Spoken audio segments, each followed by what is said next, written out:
29 दिसंबर 2024 Swarnabhumi airport Bangkok flight 2216 175 passenger और 6 crew member को लेकर साउथ कोरिया जा रहा था। फ्लाइट का शेड्यूल बिल्कुल नॉर्मल था। फ्लाइट का इंजन, लैंडिंग गियर बिल्कुल ठीक चल रहा था। फ्लाइट ने बिल्कुल नॉर्मली टेक ऑफ किया और अपने मंजिल की तरफ रवाना हुआ। लेकिन इस फ्लाइट में मौजूद इन 175 पैसेंजर और 6 क्रू मेंबर को ये बिल्कुल भी नहीं पता था कि ये इन सब का आखिरी फ्लाइट होने वाला है और एक छोटा सा परिंदा इन सब की जान लेने वाला है। जी हाँ, एक छोटा सा परिंदा जिसने 179 लोगों की जान ली। सोचो, एक तरफ इतना बड़ा जहाज और दूसरी तरफ एक छोटा सा परिंदा। अब जैसे ही ये plane Muan international airport South Korea पहुंचता है और लैंड करने की कोशिश करता है तो एक ऐसा हादसा होता है कि एक झटके में एक साथ 179 लोगों की जान चली जाती है। एयरपोर्ट कब्रिस्तान में तब्दील हो जाता है। अब जो सवाल इस पर चल रहा है वो ये है कि आखिर एक प्लेन जो बैंकॉक से साउथ कोरिया तक बड़े ही आराम से और सही सलामत आ गया, उसमें अचानक से ऐसा क्या हुआ कि इतने लोगों की जान चली गई। आइए जानते हैं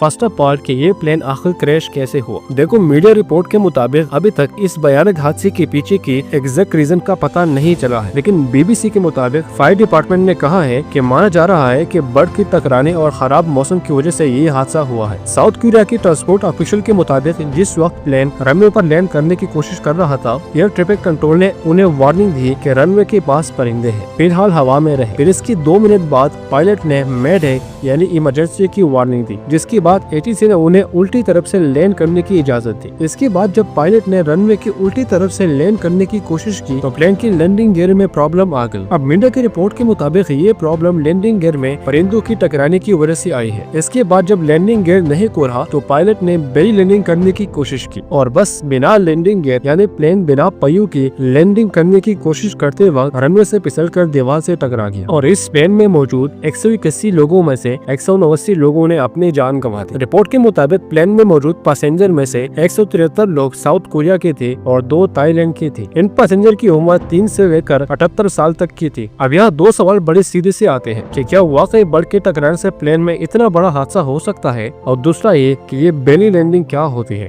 देखो, बर्ड का टकराना प्लेन के लिए बेहद खतरनाक हो सकता है। दिन भर में प्लेन में परिंदों से टकराने की कई हादसे होती है, लेकिन कभी कभी छोटे से परिंदे की वजह से बड़ी हादसे हो जाती है। इसमें सबसे ज्यादा जरूरी ये होता है कि बर्ड प्लेन की किस हिस्से से टकरा रहा है। जब कोई बर्ड प्लेन की एयर फ्रेम से टकराता है तो उससे ज्यादा खतरा हो सकता है। कई मामलों में प्लेन की विंग से परिंदे टकरा जाते हैं, जिससे प्लेन की इंजन को नुकसान हो जाती है और इसी में लैंडिंग गियर सिस्टम खराब हो जाती है, जिससे बेली लैंडिंग करनी पड़ती है।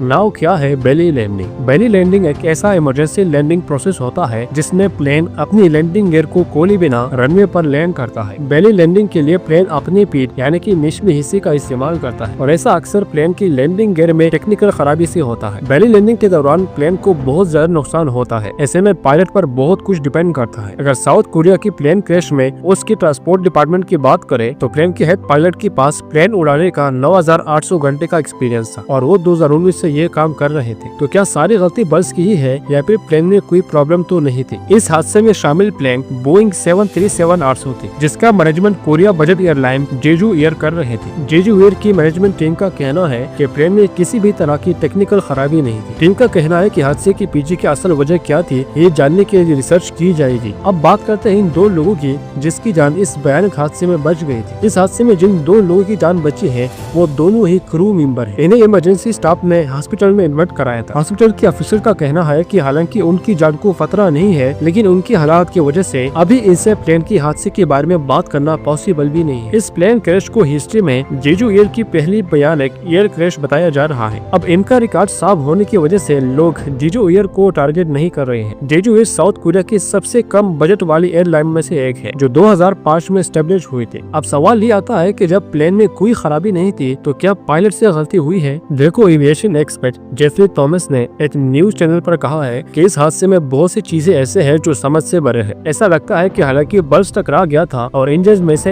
एक राइट साइड इंजन पर असर पड़ा था, इससे कॉकपिट में बहुत ज्यादा प्रेशर आ गया होगा। इसके अलावा इस इंजन फेलियर से जुड़ी रिसर्च और दोबारा रिसर्च करने के बाद ये कहा जा सकता है कि पायलट लैंडिंग गियर को नीचे करना ही भूल गया था। अगर लैंडिंग गियर नहीं इस्तेमाल किया गया था तो कॉकपिट में इसकी वार्निंग सुनाई देनी चाहिए थी और इससे नीचे करने में प्रॉब्लम आ रही थी तो इसे मैनुअल मैनुअली भी किया जा सकता था। इसके अलावा उन्हें इमरजेंसी अनाउंसमेंट करनी चाहिए थी ताकि फायर यूनिट्स रनवे पर वक्त से पहुंच जाते। ऐसी हालत में रनवे पर बॉम्ब बिछाया जा सकता था। कुल मिलाकर बात यह है कि अभी बहुत कुछ आना बाकी है, जो रिसर्च से पता चलेगा। बाकी आपको क्या लगता है, अपनी राय कमेंट में जरूर बताएं।